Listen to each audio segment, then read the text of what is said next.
வணக்கம். குழந்தைகளின் பார்ட்டிகளுக்கான சத்துள்ள சைவ உணவுகளின் செய்முறை குறித்த ஸ்போக்கன் டுடோரியலுக்கு நல்வரவு. இந்த டுடோரியலில் நாம் கற்க போவது நல்ல ஊட்டச்சத்தின் முக்கியத்துவம், சில ஆரோக்கியமான உணவுகளை தயாரித்தல். குழந்தை பருவத்தில் நல்ல ஊட்டச்சத்து மிகவும் முக்கியமானது. இது விரைவான வளர்ச்சி மற்றும் அபிவிருத்தியின் ஒரு காலகட்டமாகும். இந்த காலகட்டத்தில் உடல் மற்றும் மன வளர்ச்சி இரண்டும் நடைபெறுகிறது. ஆரோக்கியமான உணவை உண்ண குழந்தைகளை ஊக்கப்படுத்துவது அவசியம்.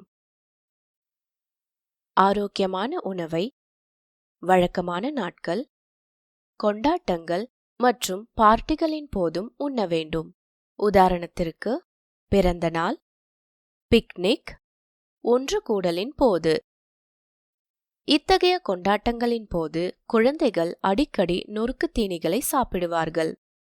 அவர்கள் அதற்கு அடிமையாகி தொடர்ந்து அதையே கேட்கலாம். எனவே பார்ட்டிகளிலும் நொறுக்கு தீனியை தவிர்ப்பது நல்லது.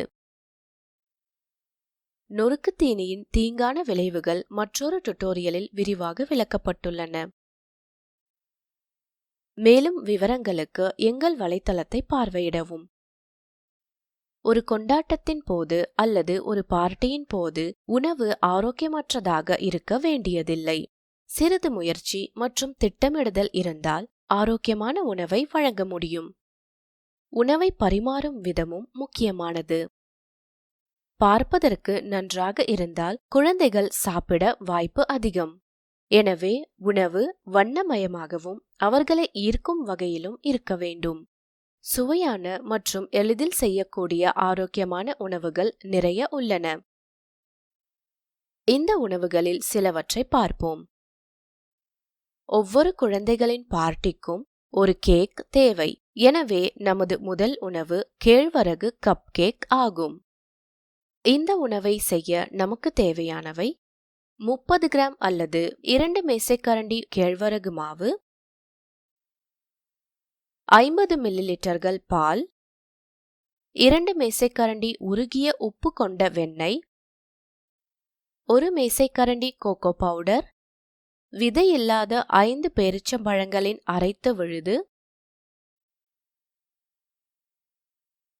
மேலும் நமக்கு தேவையானவை 5 நறுக்கிய பாதாம், 5 நறுக்கிய முந்திரி, அரை தேக்கரண்டி பேக்கிங் பவுடர், 1/4 தேக்கரண்டி பேக்கிங் சோடா. செய்முறை: ஒரு கிண்ணத்தை எடுத்து அதன் மீது ஒரு சல்லடையை வைக்கவும். கேழ்வரகு மாவு, கோகோ பவுடர், பேக்கிங் பவுடர் மற்றும் பேக்கிங் சோடாவை சேர்க்கவும். அனைத்தையும் ஒன்றாக சலிக்கவும்.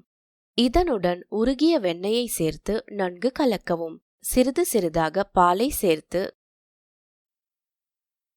கட்டி இல்லாத மாவாக்கவும். பேரிச்சம்பழத்தின் விழுதை சேர்த்து மீண்டும் கலக்கவும். கப்கேக் அச்சுக்களில் சிறிது எண்ணெயை தடவவும். தயாரித்த மாவை அச்சுக்களில் ஊற்றவும்.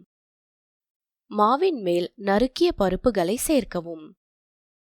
பிரஷர் குக்கரில் அரை கப் உப்பு சேர்க்கவும். குக்கரின் உள்ளே ஒரு ஸ்டாண்டை வைக்கவும். குக்கரில் தண்ணீர் சேர்க்காமல் பார்த்து கொள்ளவும். பிரஷர் குக்கரை விசில் மற்றும் கேஸ்கட் இல்லாமல் 10 நிமிடங்களுக்கு முன்கூட்டியே சூடாக்கவும். 10 நிமிடங்களுக்கு பிறகு அச்சுக்களை ஸ்டாண்டில் வைக்கவும். இதனை மூடி குறைந்த தீயில் 25 நிமிடங்கள் சமைக்கவும். ஒரு பல்குச்சியினால் குத்தி அவை சமைக்கப்பட்டு விட்டதா என சரிபார்க்கவும். பல்குச்சி சுத்தமாக வெளியே வந்தால் அவற்றை அடுப்பிலிருந்து இறக்கி ஆறவிடவும்.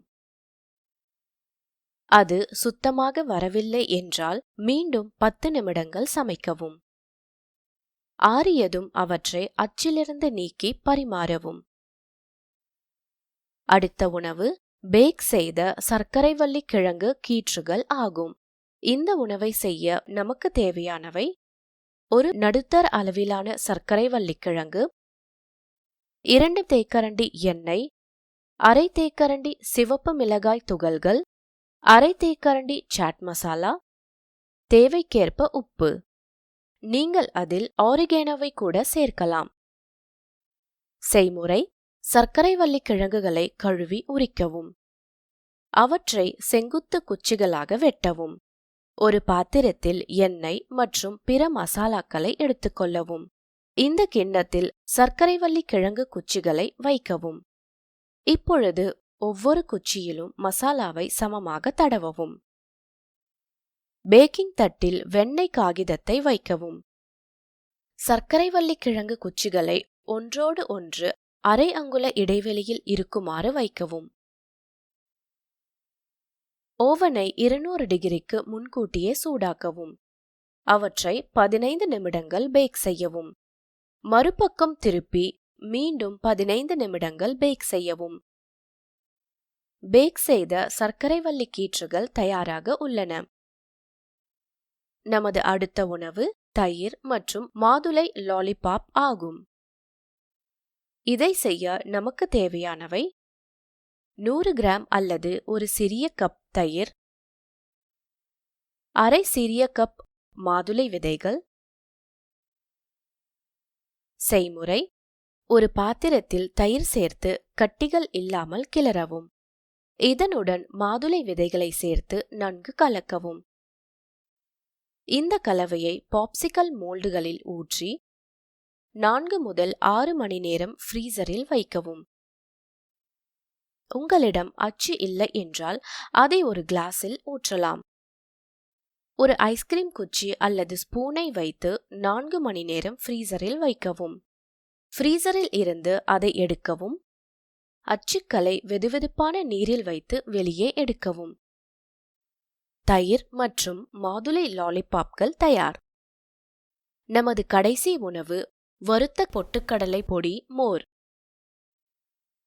இதை செய்ய நமக்கு தேவையானவை: 2 மேசைக்கரண்டி வறுத்த பொட்டுக்கடலை, 2 மேசைக்கரண்டி தயிர், தேவைக்கேற்ப உப்பு, கழுவி நறுக்கிய சிறிது புதினா இலைகள், ஒரு சிட்டிகை சீரகப்பொடி.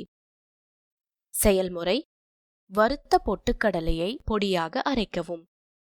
ஒரு கிண்ணம் அல்லது கிளாஸில் தயிரை கட்டிகள் இல்லாமல் கிளறவும். இதனுடன் 1½ மேசைக்கரண்டி வறுத்த பொட்டுக்கடலை பொடியை சேர்க்கவும். கட்டிகள் இல்லாமல் நன்றாக கலக்கவும். இதனுடன் ஒரு கிளாஸ் தண்ணீர் சேர்த்து மீண்டும் கலக்கவும். ஒரு சிட்டிகை உப்பு மற்றும் சீரகத்தூள் சேர்த்து மீண்டும் கலக்கவும். இதை பரிமாறும் கிளாஸிற்கு மாற்றவும் மற்றும் புதினா இலைகளால் அலங்கரிக்கவும். வறுத்த பொட்டுக்கடலை பொடி மோர் தயார். இந்த உணவுகள் அனைத்தும் புரதச்சத்து, நல்ல கொழுப்பு, கால்சியம், ஃபாலேட் மற்றும் மெக்னீசியம் நிறைந்தவை. இவற்றில் இரும்புச்சத்து, பொட்டாசியம் மற்றும் பாஸ்பரஸ் நிறைந்துள்ளன. இத்துடன் நாம் இந்த டுட்டோரியலின் முடிவுக்கு வந்துவிட்டோம். இந்த டுட்டோரியலை தமிழாக்கம் செய்தது ஜெயஸ்ரீ, குரல் கொடுத்தது ஆர்த்தி. கலந்து கொண்டமைக்கு நன்றி.